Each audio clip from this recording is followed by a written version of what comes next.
Hi everyone, welcome back. Thanks for joining us today. We've got a brand new story to share with you. So let's begin. My name is Brandon. After my father passed away, my stepmother, Megan, made a decision that stunned me. She picked up the phone one day and, without a shred of hesitation, told me she had sold one of the houses my father left for me. She did it, in her words, to teach me respect. What she didn't know is that her little stunt was about to cost her everything. So, if you're sitting there wondering how things got to that point, I need to take you back a little further. When I was 8, I lost my mother. It was sudden, and it shattered our home in ways I couldn't fully understand as a child. What I did understand, though, was that my dad was broken. I would catch him sometimes, sitting alone in the living room with his hands over his face. I even saw him cry once in the garage. I'd never seen him cry before that, and I haven't forgotten it since. At that time, I was too young to offer anything meaningful that would make it better. But slowly, my dad started to smile again when Megan came into the picture. When they got married, I could see a change in him. He laughed more. He had energy again. Part of me was happy about that because I wanted him to be okay. But as a kid, you also know when something isn't quite right, even if you can't explain it clearly. Megan never really took to me the way I thought a mother might. In front of my dad, she kept things very polite. She talked to me nicely enough, asked the usual how was school kind of questions, but you could tell it was all surface level. The real Megan came out when it was just the two of us. She wasn't cruel outright, but it was this quiet, cold disinterest that made the house feel even lonelier than it did when it was just me and my dad. She never raised her voice or called me names, but she also never hugged me, never really talked to me like I mattered. She made it clear in small ways that I wasn't her responsibility. I tried to talk to my dad about it a few times, usually when he wasn't swamped with work or was already too tired to engage.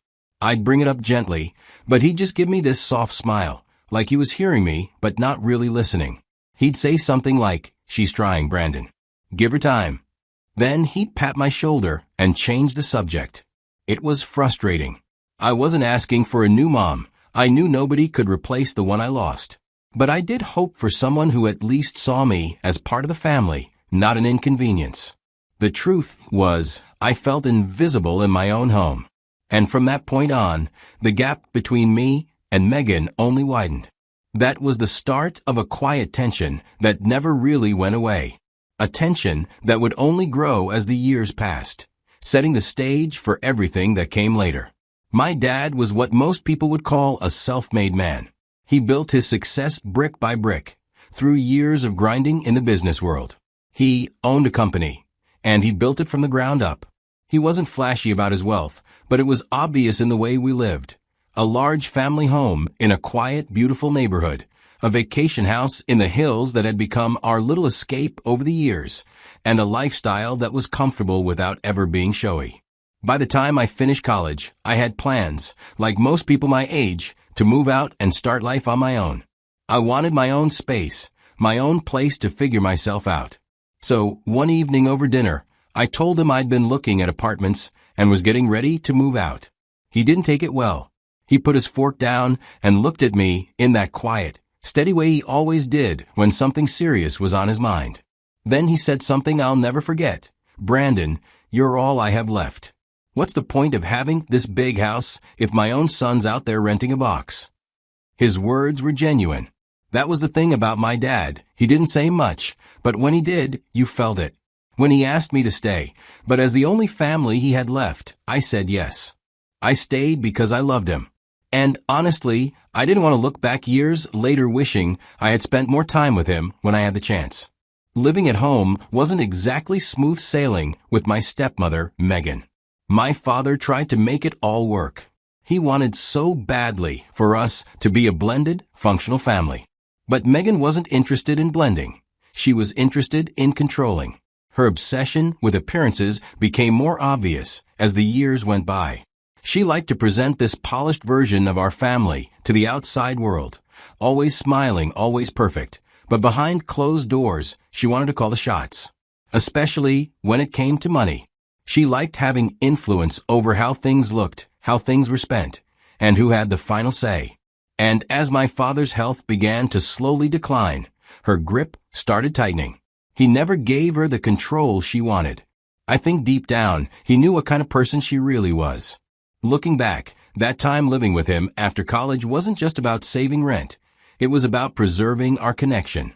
It was about being there for him as he aged, as he got weaker. And as much as Megan's attitude grated on me, I knew my presence grounded him. I was his son. I was his anchor. And he was mine. What I didn't realize back then was that my decision to stay home would end up becoming one of the most important decisions of my life. By the time I turned 25, it became painfully clear that my father's health was in serious decline. He had already survived 2 heart attacks. Those moments alone were terrifying, each one a sharp reminder that time was catching up to him faster than any of us wanted to admit. But after the second heart attack, things took a turn for the worse. He suffered a stroke. That stroke changed everything. The strong, sharp, and dependable man I grew up looking up to suddenly needed help doing the most basic things. After the stroke, it was clear he needed me the most now. With his physical condition worsening, he couldn't run the family business anymore, and that responsibility quietly shifted onto my shoulders. I didn't complain. I stepped in where he left off to protect what he built and make sure it kept going exactly the way he'd envisioned. I started managing the day-to-day operations and slowly rebuilding areas he hadn't had the energy to focus on since his health started failing. He'd still join me in the study sometimes. We'd sit, go over papers, or just talk through ideas, even if it took him twice as long to get the words out. I could see the pride in his eyes when I'd bring him updates on a new deal or show him the monthly numbers trending upward. During those quiet, one-on-one moments, he started opening up more about the future. Estate planning.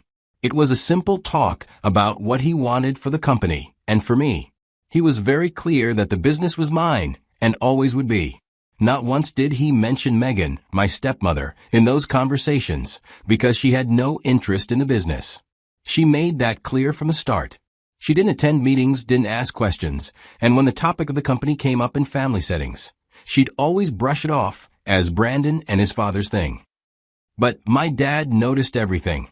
He wasn't naive, and he knew Megan's disinterest wasn't just about business. It was about control. She wanted influence, but not through work. That's why he made sure that I knew what his wishes were. He trusted me fully. There was no ambiguity in his words. This company is yours, son. You know what to do with it. Those talks meant more than I realized at the time. They weren't just about shares or succession. They were a father handing over his life's work to the one person he believed would protect it. Megan was not to be part of it. That decision, that boundary, was like a splinter in her pride. And though she didn't say much about it then, I could feel it building. One morning, my father suffered a 3rd heart attack and died. Just the night before, we'd sat together in his study talking about work, memories, and even laughing about some old joke. He looked tired, but peaceful. I didn't think too much of it at the time. I had gotten used to him looking a little weaker every day. He'd already survived 2 heart attacks before, and while the second one had left him with a stroke, he never let it keep him down. He was a fighter. That's the version of him I held on to. So waking up to the call the next morning, I don't even know how to describe it. The 3rd heart attack hit him in his sleep. He never made it to the hospital. And just like that, he was gone. I didn't know it was going to be the last night I ever spoke to him. If I had, I would have said more. Maybe I would have held his hand a little longer. Losing my mother when I was 8 shattered something in me. But losing my dad, that took the ground right out from under me. It wasn't just that he was my father. It was the fact that for years he had been the only constant in my life. The only person who had truly seen me, fought for me, and believed in me.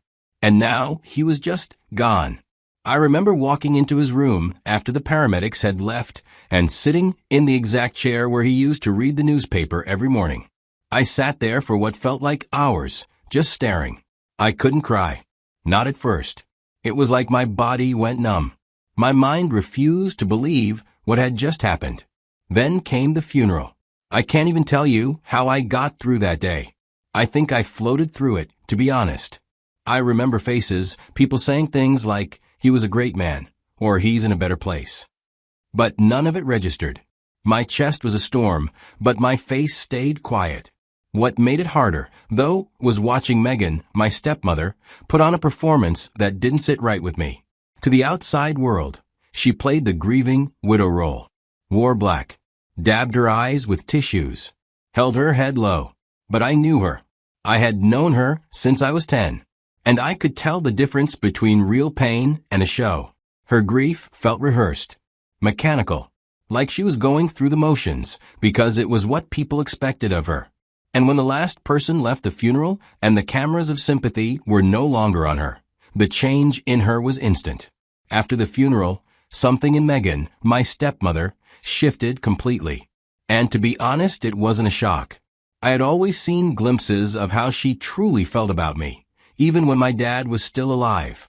But now that he was gone, it was like she no longer felt the need to pretend. She wasted no time before letting her disdain for me show. Just days after we buried my father, she began tossing out little remarks here and there. At first, they came off as casual on the surface. So, any plans to get your own place soon? Or, you're a grown man, Brandon. You really should be starting your own household. She was trying to push me out. I chose not to bite. Not because I didn't feel the sting, but because I didn't want to turn my grief into a shouting match. I had just lost my father, and the idea of fighting over the house felt disgusting at that moment. So I stayed quiet. I didn't respond to her jabs. But the tension got worse when my fiancé started coming over again. Megan didn't like her. She barely looked at her, never greeted her warmly, and often made snide remarks about how some people take up space without contributing. Still, I tried to ignore it for the sake of peace. Then one day, everything blew up. I was at work when I got a phone call from my fiancée. She was crying and trying to steady her voice. Through shaky breaths, she told me Megan had cornered her in the kitchen, shouting at her, telling her she didn't belong there, calling her names, and making it clear that she wasn't welcome in her house. She said Megan kept raising her voice until she couldn't take it anymore. She had to grab her things and leave in tears. That was the final straw. I felt sick, angry, and embarrassed. My blood was boiling, but I kept it together. I didn't call Megan. I didn't go back home that night with fists clenched or words ready to fly. Instead, I rang my dad's lawyer. He was calm as always, after I laid everything out for him. He said, "Brandon, I know you're hurt. But right now, patience is your strongest weapon. Let the probate process play out. If you make a move too soon, it could cause unnecessary problems. Wait 1 year, then act." That was hard to hear. I wanted to protect what was mine, but I understood. So I waited. A few months after that incident, I quietly moved out. I packed up what I needed and left the house behind, not because I had given up, but because I was playing the long game. I wanted Megan to think she had won, that she had driven me out, that I was just another weak stepkid who couldn't stand up to her. Let her have that illusion. About a year after my father passed away, I got a call from Megan, my stepmother. Out of the blue, I picked up the phone, and she said, "I sold your house to teach you a lesson about respect." She sounded proud of herself, like she had just pulled off some brilliant power move. And by your house, she meant the vacation home my father had told me on multiple occasions was meant for me while he was still alive. But here was Megan, selling it off to strangers. She went on, boasting about the deal she got, telling me the new buyers were set to move in the following week, like I was going to beg her to reverse it or plead for forgiveness. Then she casually threw in a side comment, "You might want to come collect your things from a main house, too. I'm planning on selling it soon. It's too small for me." That house had 5 bedrooms and enough space for a family of 8. My father built it to be our home, and now she was acting like it was some cramped apartment she had to escape from. I didn't argue with her or ask her why. I just let her talk. The longer she spoke, the more obvious it became. She thought she was in control. When she finally stopped talking, I said, "Good luck with that," and hung up because in that moment, I already knew something she didn't. She had no legal right to sell that house. It was never hers to sell. I didn't waste any time. I called my lawyer, who was also my dad's lawyer back when he was alive. The man knew everything about my father's estate and the way the trust was set up. And as soon as I told him what Megan had done, he confirmed it. The vacation home was part of the family trust. That means it wasn't just regular property that could be sold on a whim. It was protected. Megan didn't own it. She didn't even have partial control. That house had been earmarked for me by name, with legal documentation to back it up. It wasn't hers. It never was. I was left wondering how she was able to convince someone to come by it. She had just tried to sell something she had no claim to. And she didn't know it yet, but that mistake was about to cost her far more than she ever imagined. That phone call marked the beginning of the end for her plans, for her power plays, and for the false sense of control she thought she had over my father's legacy. Because now, I wasn't just some stepkid in her way. Now, I had the law behind me. And I was ready. The day the buyers were supposed to move into the vacation home, I was ready. My lawyer and I had already drawn up the necessary documents and waited patiently for them to arrive. When they did, we informed them politely but firmly that the sale was completely invalid. The house wasn't Megan's to sell in the first place.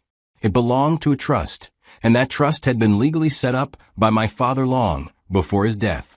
Megan had no authority over that property, and the law was very clear about that. You should have seen the look on the buyers' faces. Confused, embarrassed, and understandably upset they had been lied to. The moment they saw the legal documents, their tone changed. They backed off, apologized for the situation, and said they would be pursuing action against Megan for misleading them. It didn't take long for the word to reach her. That same afternoon, Megan stormed into my office like a tornado. She just barged in, yelling, accusing me of sabotaging her life and disrespecting her. She cursed, slammed her fists on the desk, and hurled every insult in her arsenal. I didn't flinch. I didn't need to. I calmly reached into my drawer and pulled out a letter. It was written by my father, signed and dated just weeks before his final heart attack. It was handed to me by our lawyer after the funeral. In the letter, my dad made it painfully clear this vacation home was never meant to be touched by Megan. He wrote word for word that it was meant to remain Brandon's property. He knew her probably better than she thought, and he anticipated what she might do once he was gone. But even after reading that letter, Megan stood her ground. She looked me in the eye and said, "Your father's things are mine now." I was his wife. That was her only defense. That was the final straw for me. I filed a lawsuit the following week. Attempted fraud and emotional distress.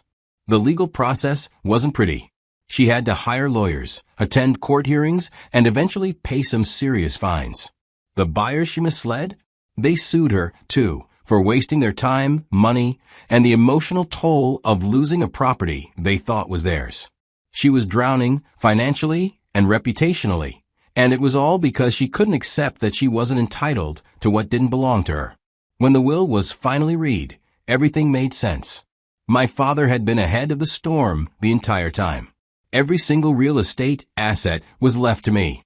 Not because he didn't care about Megan, but because he feared exactly this, that she would try to kick me out and wipe me from his legacy. And he was right. Now, I could have kicked her out immediately, but I didn't. I gave her 30 days to pack up and leave the main house, as a gesture of mercy.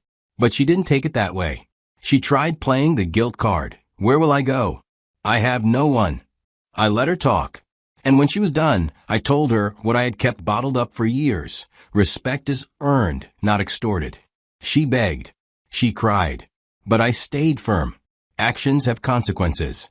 And she had written her own ending long before that moment. She moved out quietly a few days before the deadline, defeated. Now, don't get me wrong. My father arranged for her to receive a monthly stipend from the business for her upkeep. That I've honored. And I will continue to honor it until the day she dies.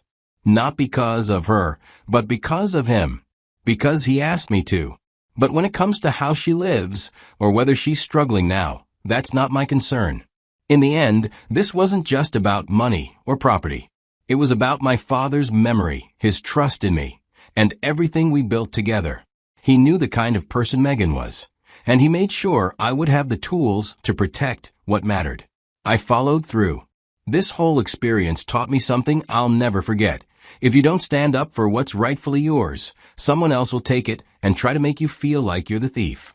You have to defend your peace, even when it's uncomfortable. So, Megan can live however she wants. But she'll live with the knowledge that she lost everything, not because someone took it from her, but because she tried to take what was never hers to begin with.